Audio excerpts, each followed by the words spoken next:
Started. I'm Frank Sawyer, Town Chairperson for the Town of Palmyra. Good evening, everyone. We're here tonight for three reasons. Number one, public hearing on the 2024 proposed budget. Number two, immediately following the presentation question and answer session, we will hold a special town elector meeting. Number three, immediately following the elector meeting, we will hold a special town board meeting to adopt the 2024 proposed budget. I'll call the public hearing to order on November 21st, 2023, 6 p.m., the proposed budget for the town of Palmyra. Notice is hereby given that on Tuesday, November 21st at 6 p.m. at the Palmyra Eagle High School Community Center, 123 Burr Oak Street, Palmyra, Wisconsin 53156, a public hearing on the 2024 proposed budget for the town of Palmyra in Jefferson County will be held. The proposed budget is available for inspection at three official posting sites on the Town of Palmyra website, which is listed, or by contacting the town clerk at 262-495-2049, or by email, which is listed. Now, as I said, I'm Frank Sawyer, the town chairperson. To my left is Supervisor 1, Rob Martins. To my right, Supervisor 2, Josh Gajewski. And to my far left, Laura Lowry, our clerk. A few rules to keep in mind tonight before the presentation starts. After the presentation has been presented, you will have 3 minutes to speak. We will have a question and answer session. Everybody that spoke will have an opportunity to speak. 3 minutes. Laura's going to keep the time on that. After the initial questions and everybody that wants to speak is done, if you have another question, you can speak again. For 3 minutes. Because of state statute, any resident or taxpayer of the governmental unit shall have the opportunity to be heard on the proposed budget. You will stand up and state your name and address. Ballot voting. No voting will be done and or ballots turned in until the electors meeting is held. Only town residents are eligible to vote. Any ballot turned in early will not be counted. You may turn in your ballot after the motion is made at the electors meeting to approve the resolution to increase the levy. And now I'll turn it over to the 2024 proposed budget presentation to Josh and Rob. Thank you.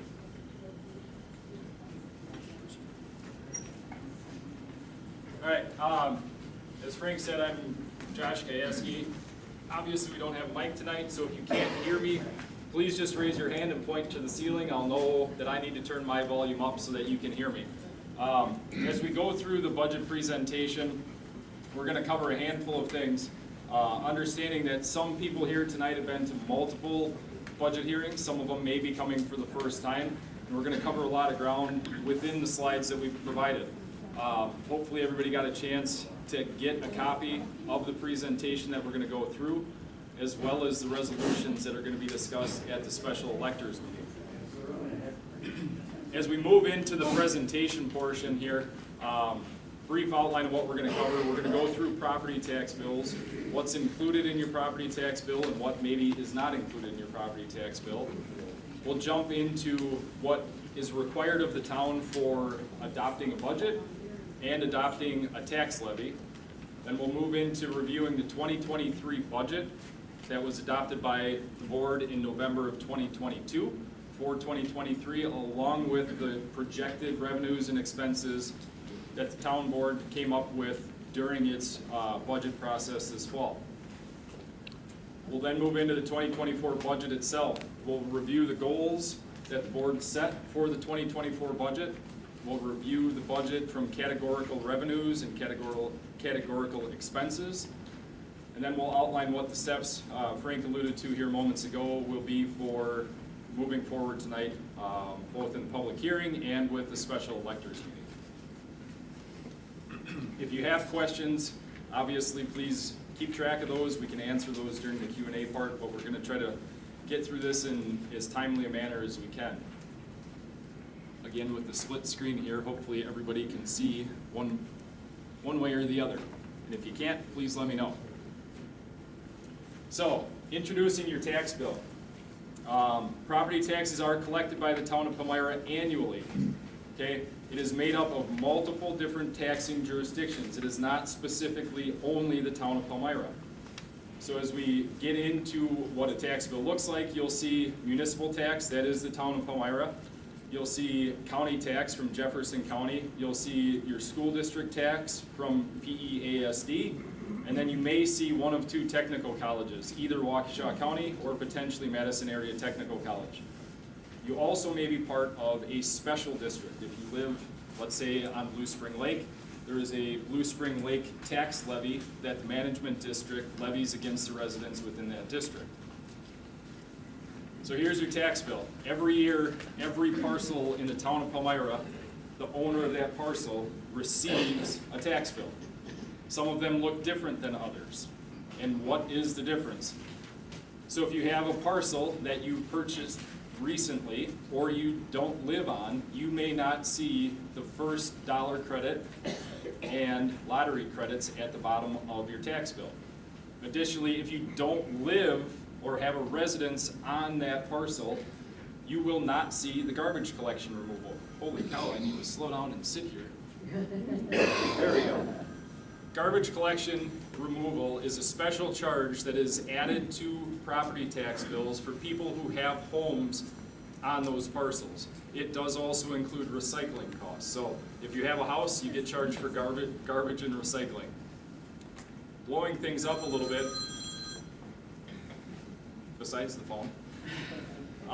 What we're going to talk about specifically tonight is the town of Palmyra tax line. You'll see again, there's Jefferson County tax at the top. There's also the school district tax, and there's also WCTC, your VOTEC tax that's going on your tax bill. What we're specifically talking about tonight is the town of Palmyra tax. You'll notice that this property up at the top, again, if I can keep my hand from shaking, was assessed at $193,000 for the 2023 tax bill. At the bottom, your net tax is about $2,450, okay? Of that $2,450, $400 of that stays with the town of Palmyra. The rest of your tax money goes out to those other taxing jurisdictions, just to make that part of it clear.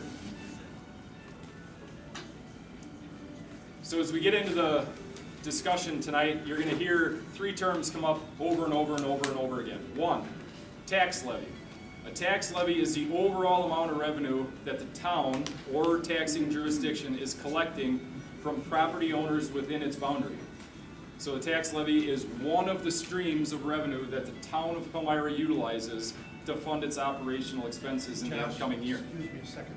Could we ask everybody to mute your phones so that we can get through this without distraction? Thank you, everybody. Zoom.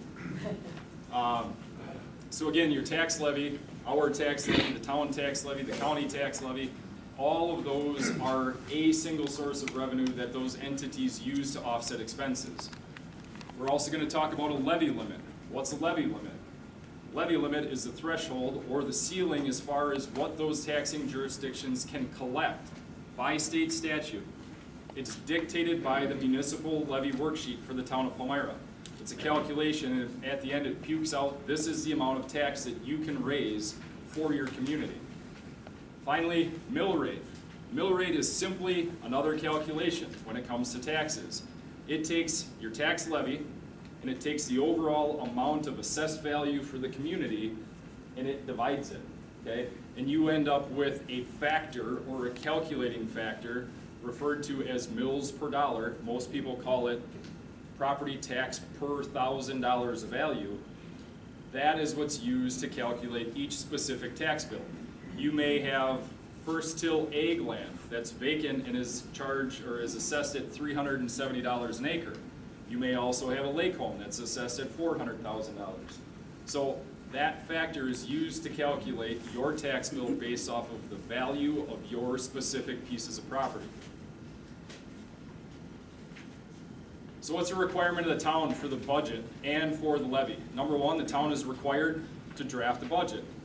It does not have to be balanced, but generally it is. It could run in a deficit and use previously collected tax funds to offset a larger one-time expense in a given year. The levy worksheet that I mentioned in the last slide is an important piece of the revenue projections or revenue requests of any community. It dictates, again, the amount of tax that the town is able to levy against the properties. The worksheet itself starts with the prior year's tax levy, and then it takes into account any net new growth of the community, okay? Not just a reevaluation, but physical change, new buildings, new homes, new construction. It adjusts what we can increase taxes by that percentage. It also takes into account eligible expenses and any debt service that is on the books for the community. If the town board is requesting to exceed the levy limit, which is the case tonight and was the case this time last year, the town board has to adopt a resolution with specific verbiage in it, with a specific dollar amount that they are asking the levy to go up to, okay? Lastly, the town has to have the budget approved or the levy approved by the town electors. So those are two unique powers that the town electors have when it comes to budgets, is that town electors get to set not only their destiny in taxation, but where that money goes on an annual basis, different than villages and cities in the state of Wisconsin. So looking at the 2023 budget as it was adopted, I gotta slide the other direction. Hopefully you can see the dollar amounts there. The 2023 budget was adopted November of last year. We went through the budget process and we projected revenues for 2023 overall, both through September and through as a projection specifically for the rest of the year.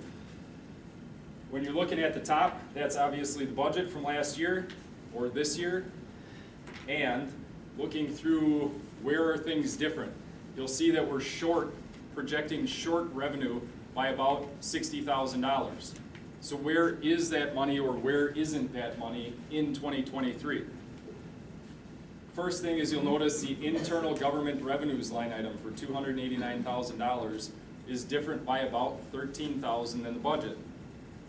That amount of revenue is specific to two projects, one purpose. It came from the Highway and Bridge Fund that the town and the county both contribute money to, and then at some point in the future, the town has the ability to hire the county to do specific work that money can then be used for. So that's the $13,000 change there.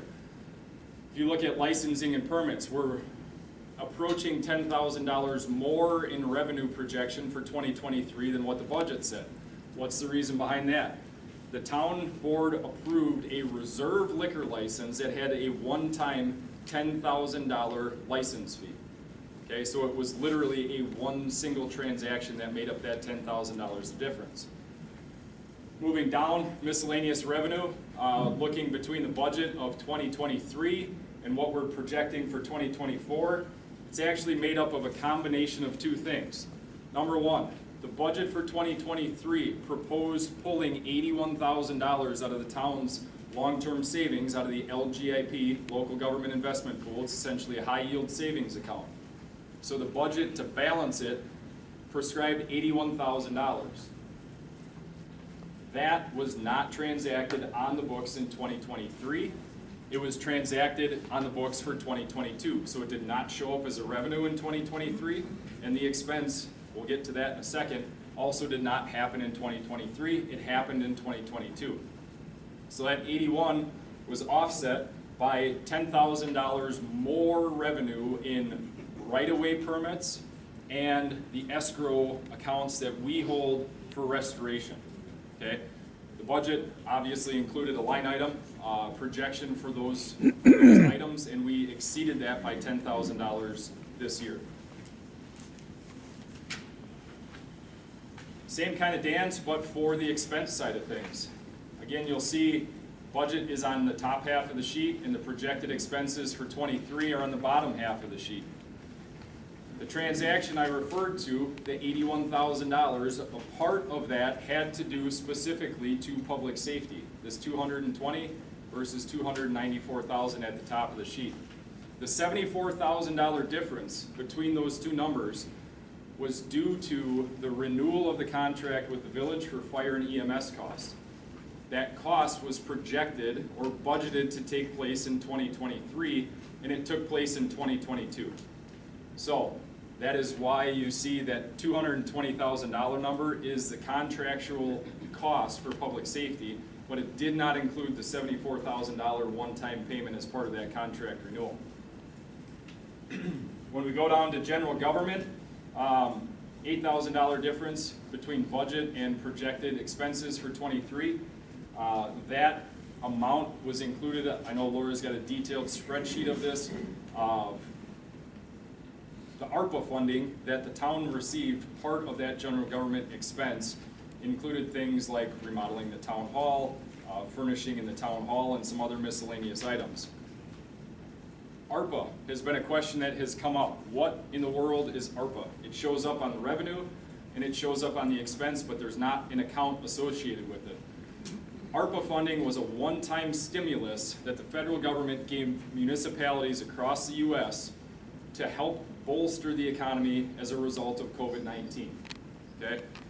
The town got approximately $127,000 in ARPA funding, and over the course of 2 years, spent that on a number of different things. Town hall remodel, like I said, some internal furnishings, equipment purchases, things of that nature.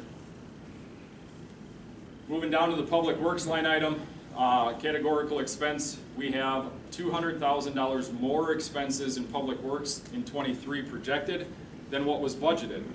That is a lot of money, and it really comes down to about 5 different things.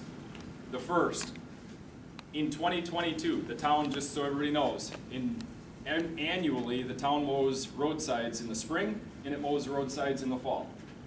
The town received an invoice for the fall mowing and paid it in 2023. So although the services were rendered in the fall of 22, it showed up on the books for 2023. $9,500 worth of that $200,000 difference.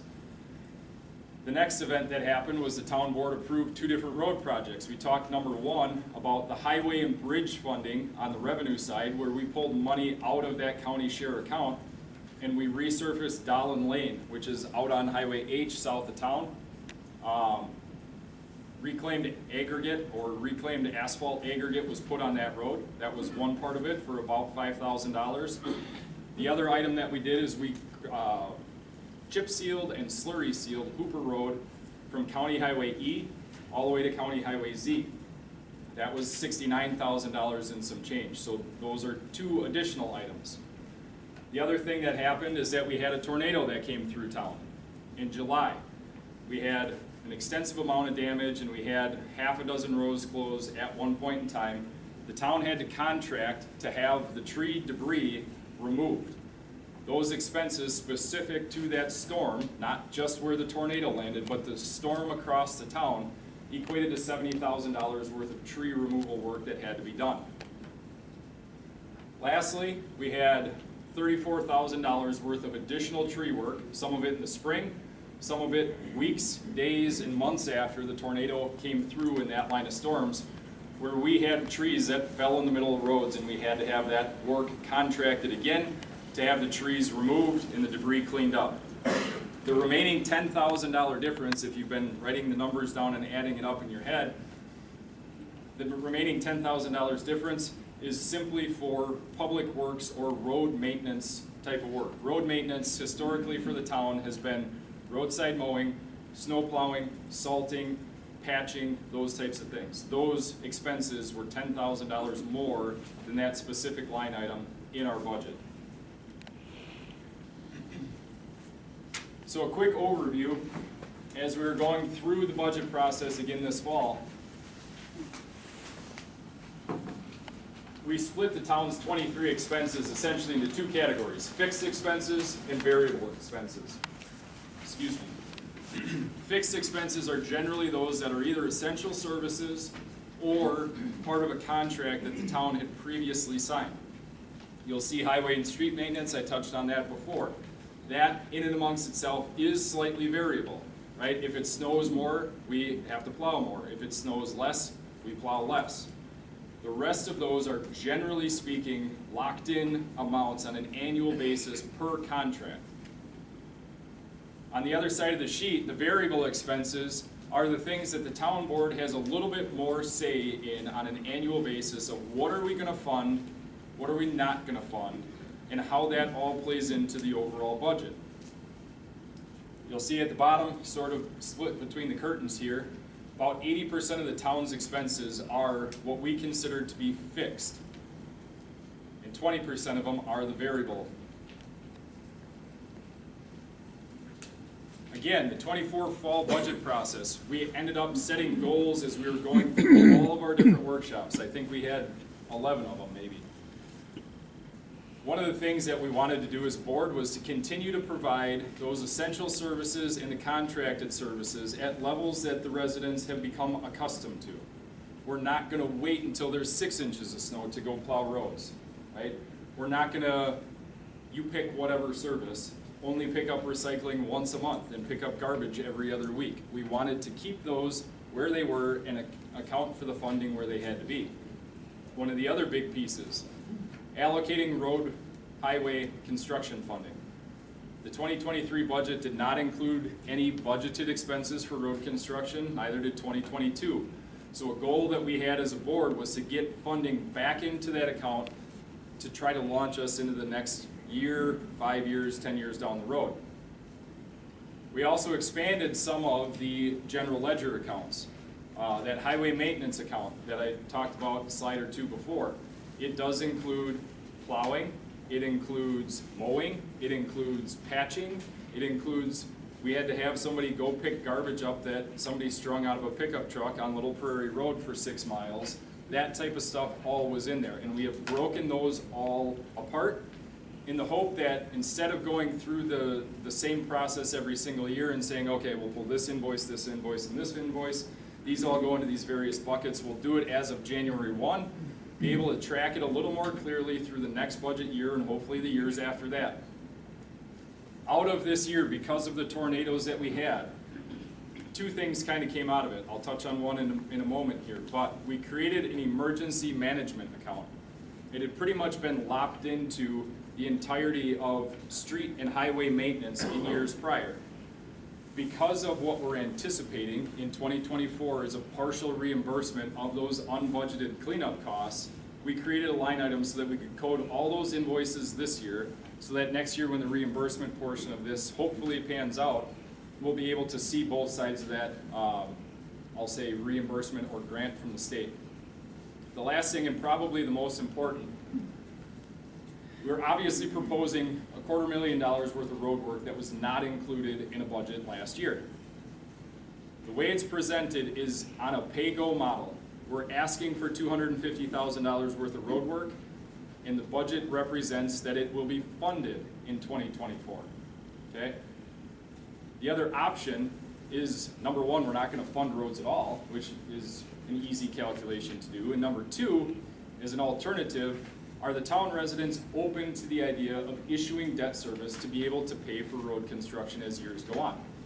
That is something that we want feedback on. This is not a budget of, here's what we want, take it or leave it, vote yes, vote no, and walk away. We want people's opinions so that we know and future boards know where the residents want to spend money, how they want to spend money, and what they're comfortable with or what they're not, as far as a budget on an annual basis. Highlights of the budget for 2024. Again, we're requesting $170,000 more in general property tax. That is relevant to the special electors meeting and the resolution that was passed by the town board. We are also expecting to see $50,000 more of state shared revenue. For anybody who's got their thumb on the pulse of the state legislature, they went through earlier this year and recreated the way that they historically have funded local municipal shared revenues. Where are they distributing money to all the communities in the state? As a result of Act 12, $50,000 more in 2024 is coming to the town of Palmyra. Also, I touched on this, about $45,000 worth of anticipated reimbursement for the tornado cleanup expenses that we had. Not just Mill Road tornado, but across the town, what did we incur as an expense to clean all that debris up? Lastly, $6,000 worth of increased earned interest. We attempted to do it third quarter of this year into fourth quarter of this year, and it didn't pan out with cash flow. But what we are hoping to do is to hold the majority of the town's general fund balance in a high yield savings account and only pull the money on a monthly basis that we need to pay our bills and leave the rest there to accrue interest and essentially generate free revenue for the town. So if you're looking through these numbers, you're saying, well, I don't know where you went to school, Josh, but if you add those four numbers up, it's a hell of a lot more than $67,000. And it is. But going back to ARPA funding, it was a one-time stimulus revenue that was applied to the prior year's budget, and we do not have the $81,000 that was pulled out of the LGIP to apply to next year's budget. It was used to balance the 2023 budget. 2024 expenses, very similar numbers at the top. Of the increased expenses, $17,649 is a contractual obligation of the town if it wants to continue to have fire and EMS service provided by the village in 2024. $5,500 increase in election expenses. During our workshops, we chatted with Laura. She's expecting that we're going to have 4 elections in 2024. So she looked back at years where we had 4 elections, made the estimate of what those expenses were going to be, and included that in the budget. Again, the reduction in the ARPA projects, both sides of the coin. We don't have the revenue, and we also can't spend it anywhere then. Getting into 2 slides ago, I had talked about the additional GL accounts that we created. Ice and snow, mowing, patching, and emergency management. That emergency management account was hopeful to give the town a little bit of a cushion should anything come out of 2024's storms or any year beyond that. If we don't use it, it could be rolled into the next year. At the same point, we don't have a ton in fund balance as it stands. So we pretty much have to pull out of some other expense account to be able to offset should we have another storm like what came through in 2023. We mentioned $250,000 worth of highway construction is included. $5,000 worth of Palmyra Park and Rec program funding. I want to clarify something on this. It was not included originally in the November 2022 budget for 2023, but it was physically funded by the town, okay? So I put it up here to make sure that everybody knew that if you're looking at a 23 budget versus a 24 budget, this is a difference, but it's a continuation of funding that the town has historically given in the hope that we don't end up with our residents and our kids having resident, non-resident fees through the village's Park and Rec program. Lastly, $74,000 worth of reduced debt service. That debt service payment was specifically for Little Prairie Road that was completed in 2021, and we're paying it off this year. Keeping with roads and budgeting and funding. Obviously, $250,000 is a big number. How did we come up with it?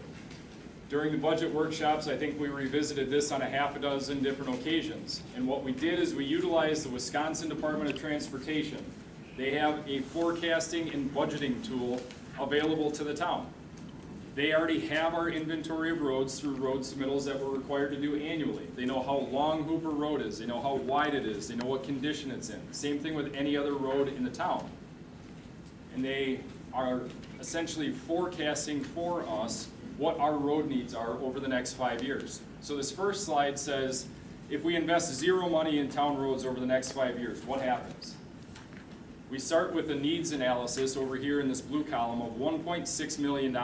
That's for 5 years only. If we do nothing in 5 years, that number grows to, oops, wrong button. That number grows to $2.4 million. That amount is today's money. Okay? It is not forecasting cost of living increase, cost of construction increase, all of the things that affect construction. So in reality, that number is probably $200,000 more by the end of year 5 than what this budgeting tool, again, a budgeting tool presents. Josh, if you could go back, you might want to explain the ratings 1 and 2, 3 and 4, 5 and 6. Rob said I should explain ratings, and I can do that. I'll try to do it as quick as I can. You'll see 1s and 2s, 3s and 4s, 5s and 6s, 7s and 8s, 9s and 10s, all categorized by these fancy colorful columns. What does it mean? A 9 and a 10 is essentially a road that's brand new paved. You don't need to do anything to it except watch it turn gray. All the way down on the other end of the spectrum, 1s and 2s are roads that need to be reconstructed. The difference between that and halfway in between are your 5s and 6s, where you could probably get away with patching and doing a seal coat, chip seal, slag seal, whatever it might be. And kind of in between on each wing there are the associated things where you might be able to mill and overlay a road as a 3 and a 4. And a 7 or an 8, you could get away with doing rubberized crack fill. The further to the right you get, the cheaper the maintenance is per number, okay? The further to the left you get, the more expensive it is per mile to fix those roads. So inevitably, if we fund 0 roads, what we start with at about 18%, 19% of our roads being 7s or above, we get down to 13, and you'll see that entire graph shift, right? The next slide shows what we are requesting of the residents for the 2024 budget, $250,000. Now, clarify one thing that question got asked me earlier. Does this lock us into $250,000 for the next 5 years? Absolutely not, okay? This is using the amount of money we're requesting in the budget for 2024 and projecting that as a static line for the next 4 years, 5 years total, okay? The town board every year holds this meeting, and you guys all have the ability to vote yay, or vote we want more, or vote no to whatever is being presented in a budget. The difference between no funding and what's being requested in the budget essentially knocks that $1.6 million worth of needs down to $700,000 in this red line over here on the far right-hand side. So why not ask for more funding to get rid of a backlog of work? Number one, cost. Number two, we thought this was a good opportunity to use that as a target for big picture planning.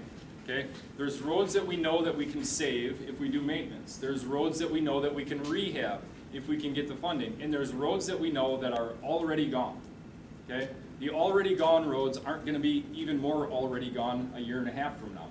So we're hoping to use that as a target to try to acquire grants, look at our residents, get their feedback on their take on long-term debt, and where do we go for those really big expensive 1s and 2s and some of our 3s that are rated throughout the town. The next slide here presents a little bit more of an accelerated investment by the town residents. Okay, $250 again year one, and then we accelerate to $300, $350, $350, $350 for the next 3 years. What's the difference between it when it really comes down to it? You're talking about an additional investment of $345,000 over 5 years. And what ends up at the end is this $700,000 backlog comes down to $165,000. Do the math. How do you invest $345 and end up with $525,000 worth of work? Okay, this again is a budgeting tool, and it is inherently taking your borderline roads and it's saying if you can push the money to these and save them now, it's going to cost you less in the future. So you get to parlay a little bit of your organizational planning to try to catch roads before you need to reconstruct them, which lowers that overall 5-year cost. The last slide here shows what do we need if we really want, as a town, to keep up with our roads, right? We want 0 backlog at the end of year 5. This doesn't mean that year 6 is a $0 investment. It means that year 6 we start with a blank slate again and we try to keep up with whatever those road needs are as time goes along. So we're at 1.77 million if we really want to keep up with the projected costs of doing road construction compared to the 1.25 that would be projected out over 5 years if $250,000 continues to be funded year to year. Hopefully I'm not putting anybody to sleep yet. Going back to one of the slides that I talked about, that $700,000 backlog that would be foreshadowed in a $250,000 a year investment.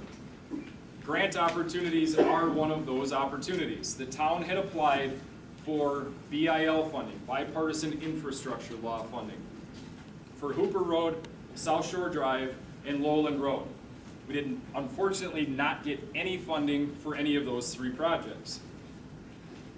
Currently, we've got 2 applications pending for road projects through the Town Road Improvement Program. One of them is what's called TRIP funding, and the other one is TRIS funding. What's the difference? TRIS funding projects are reviewed statewide. You submit your project, and the state DOT looks at your project compared to everybody else that applies, ranks it, and then funds those projects accordingly. TRIP funding is more or less allocated to the communities in the county. Okay? They set it up on a rotational basis, and there's a pretty good likelihood that we will see some funding in 2024. But again, we will not know the result of those applications until 2024. Generally, the TRIS funding, if we were awarded, we wouldn't see until the summer of 2024 and probably have an intergovernmental agreement with the state by the fall of 24. So both of these projects that we applied for can sort of be looked at as 2025 construction projects, not 2024. We also looked into 3 additional grants that the state offers: RCN program, the TAP grant, and the STP funding. We don't have projects as a community, given generally our rural nature, that apply to multimodal types of transportation so people can ride their bikes from their homes on a bike path to work. It's just not really in the character of what this community is, and most of those are kind of those multimodal grants. The last one, the ARIP funding, Agricultural Road Improvement Program. That again was associated with Act 12. If you remember back what seems like an hour ago, probably at this point 10 minutes ago, I talked about Act 12 for state shared revenues. One of the other pieces of legislation that went along with that is to reorganize the way that local road funding happens. Okay? The ARIP program has been funded by the state. Unfortunately, the guidelines for application and the way that the projects would all be rated and reviewed and move forward for award has not come to fruition yet. So the goal of the ARIP program itself is to declassify Class B highways, which pretty much, except for 5 roads in town that are designated as truck routes, it's all the rest of our roads. Okay? The goal is to improve those roads to a point where truck traffic is eligible to go down them because of the construction. Obviously, there's a caveat to that. If you now have semis going down your road, you may have a specific opinion about that. So when the program gets rolled out, we obviously have to look into it, we have to see if there's roads that are eligible, and then we have to reach out again to you folks to say, do you want the funding if this is what this means? Okay? So we talked lots of numbers. What does this actually mean to you folks in the room? 2023's budget. I just want to summarize, go back to those 4 graphs, the road ratings and things like that. We don't necessarily have to go back. But these are examples of what we could do. All that we have in the budget for this year is the 250,000 level, and as Josh said, we can adjust that every single year based on feedback from town residents. So there's a lot of numbers up there, some pretty big numbers. I don't want anybody to be confused. What's in the budget this year is the 250,000 level for this year, and then we'll go year to year after that. We just wanted to show what impact investing in our roads would have and what it could save us long term.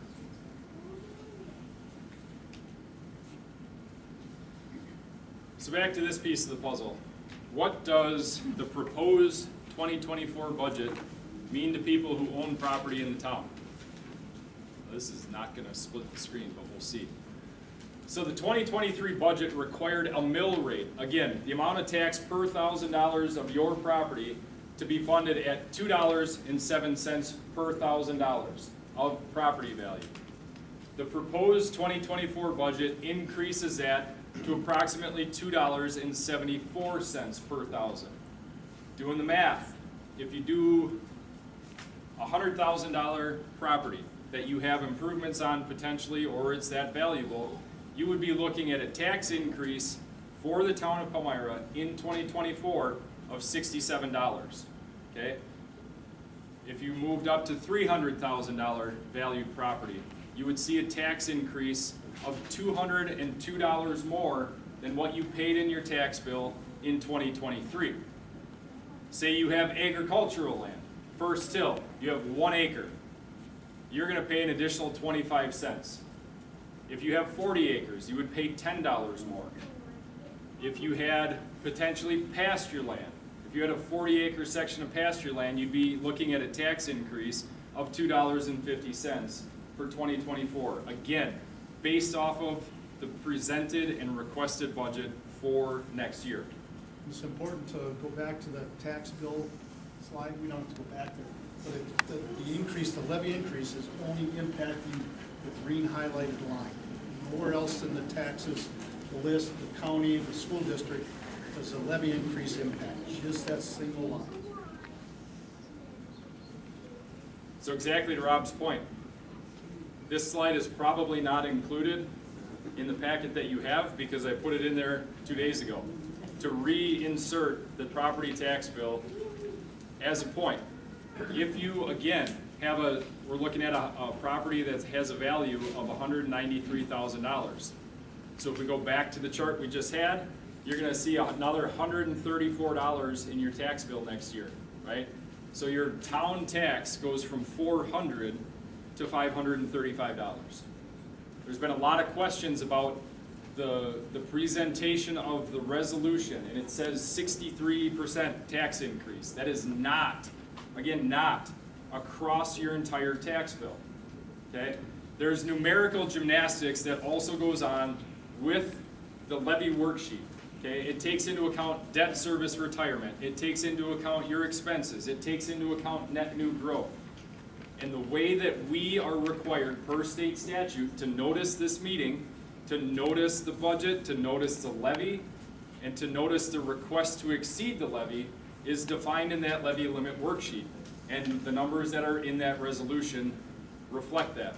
I just want to make sure everyone is aware that that 60% increase is really more like 30 to 35%, and it's only, again, on your tax bill for the town of Palmyra. I understand 35% is an increase. It's a pretty substantial increase. And that is why we want your feedback. Do you want to fund roads, right? If you do want to fund roads, how are we going to do it? Instead of using the pay-as-you-go approach, we looked at debt service. Options that we tried to accommodate were the retirement. We're retiring $74,000 worth of debt this year. So we use that as our target. Let's try to keep that expense static between 23 and 24. What we looked at was $250,000 of funding through debt service that would be paid back over 5 years. We looked at $500,000 with a 10-year payback, and we looked at $1 million over 20 years. The next two slides do not include $1 million over 20 years for two reasons. Number one, $86,000 here is more than what we're retiring. So it would be a mill rate increase, and your taxes would increase to be able to issue debt service. The other thing is, if you notice over here, $720,000 would have to be paid back of interest. It was a pretty steep ask to jump off the cliff and say, hey, we're going to take out $1 million worth of debt on behalf of our town residents, and it's pretty much going to double the cost of what eventually everybody is going to have to pay back. So, Can I ask a question? What's going to happen? Can we hold questions till the end of the presentation, please? We'll come back and make sure we get your questions answered, but he did ask at the beginning we hold questions. No worries. So this slide is looking at that $250,000 paid back over 5 years. Again, the payback amount is $60,000 a year approximately, and the overall amount of interest is $45,000. It gets us close to that $74,000 debt retirement. So you'd actually see a reduction in your taxes if we took out this loan. $500,000 over 10 years increases the interest payback to $174,000, and that annual payment goes up to $67,000. Again, close to what our current debt service retirement is going to be. As we go forward with this, we are looking, again, for input, right? What do you guys want from the board within the town for services, levels of services, and how are we gonna pay for it? Almost done, to the point. Where do we go from here? First thing is, we're gonna continue the public hearing. Everybody, as Frank said, is gonna have an opportunity to ask their question or questions of the town board and of the clerk potentially. Then we're gonna close the public hearing. Once we close the public hearing, the special electors meeting will be called to order. That is where the votes will be taken. Okay, there's 2 questions that will be asked at the special electors meeting. Number 1, do you agree with or do you not agree with exceeding the levy limit that is prescribed via the budget worksheet? Number 2 is, are you in favor or are you not in favor of adopting the proposed tax levy? So the exceedance vote, if you want to call it that. A yes vote, this is resolution 23008 for anybody who has the handouts, okay? The exceedance vote is either yes or no. Are you in favor of exceeding the levy or are you not? Pretty cut and dry. The next vote gets a little dicier because it requires an affirmative vote to exceed the levy limit if you're going to vote yes for the levy, because the budget was presented as it's being requested to exceed